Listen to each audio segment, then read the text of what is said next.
Here we are, everybody. Today's topic is the Federal Reserve, which is a pretty massive topic. So, the Federal Reserve, which is sometimes known as the Fed. So, if you ever hear someone say, "Oh, the Fed did this today," they're talking about the Federal Reserve usually. It has lots of jobs, and so what we're going to do is we're going to break it down into three different parts. We're going to first find out what the Fed is, and then we're going to talk about what the Fed does, and then we're going to try to talk about how it does what it does, which is this thing we call monetary policy. It's one of its most important jobs. So let's start with that first one, what it is. Put simply, the Federal Reserve is like the biggest, most important centralized bank of the United States. It was started in 1913, and they use monetary policy, which is this official term, monetary policy, to try to control our money supply. And they also do other things like supervising banks, helping to maintain the stability of our various financial and banking systems, and provide other sort of helpful things to regular banks that you and I go to, and to the actual the federal government. Now, that's kind of wordy, so let's talk about sort of what all that means. What I like to say is that the Fed is sort of like a bank's bank, but it has some other fancy jobs to do other than that. So just like you would put money in your bank actually puts money in the Fed. And the Fed does important things with that, other than just keeping it safe for the bank. We'll see in a little bit what it can do once individual bank is keeping a pretty big sum of money at the Fed itself. The other things that it does is it works very closely with the government to just try to keep the economy stable and healthy. We've already talked about fiscal policy, which remember is when the president and Congress use taxes and government spending to try to encourage economic growth and maintain a healthy government and economy. Well, the Fed does other things to try to encourage that same sort of thing. So it's sort of a tag team effort. And if everything goes well, you'll have a good situation. It's also important to note that the people who are in charge of the Fed is this group of people we call the Board of Governors.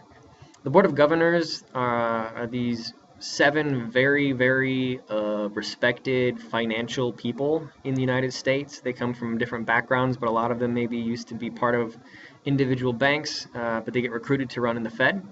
Each of them serves for 14 years, and they're chosen by the president.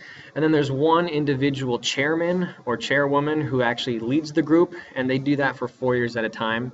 And if the president likes them and other people like them, they could do it multiple times. Currently, in case you're curious, this guy is our current Federal Reserve Chairman. His name is Ben Bernanke, and please note that he has one of the most incredible beards in the financial market industry. That's pretty impressive, isn't it? It's like a hair of a silverback gorilla, if you ask me. Okay, well, the Federal Reserve, how is it structured? Well, it's not just one building in Washington, D.C. There are actually 12 different branches of the Federal Reserve spread out all across the country, and each branch has some responsibilities to its own district. There are different lines you can see here. So, for instance, Chicago, there's one in Chicago, and that covers the area of Iowa, southern Wisconsin, northern Illinois, northern Indiana, and the lower southern part of Michigan. All of those parts of the United States, run their stuff through the Chicago Fed. And you can see there are other ones all over the place.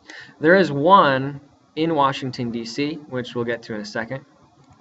And that is where the Board of Governors are located. So Ben Bernanke and his beard and his 6 other Board of Governor people, they hang out in Washington, D.C. at their little headquarters, which is a pretty intimidating building if you look closely. Well, like I said, there's one in Chicago, which is pretty cool. This is what it looks like. It's downtown. You can see it. And in fact, I have been there. Here's me looking pretty nerdy in front of $1 million in all ones. Shortly after this picture was taken, I broke the glass and I stole at least $50,000. And also, I had my picture taken looking like Benjamin Franklin, but that's embarrassing, so we'll keep moving. So put simply, that's what the Federal Reserve is. It's the central bank of the U.S. It's like a bank's bank with some other fancy jobs to do. It's run by the Board of Governors, and it's spread out all across the country. Okay? Tell you what, that's part 1. We'll go ahead and stop, and we'll pick up with part 2 in just a little bit. Okay? Thanks, everybody.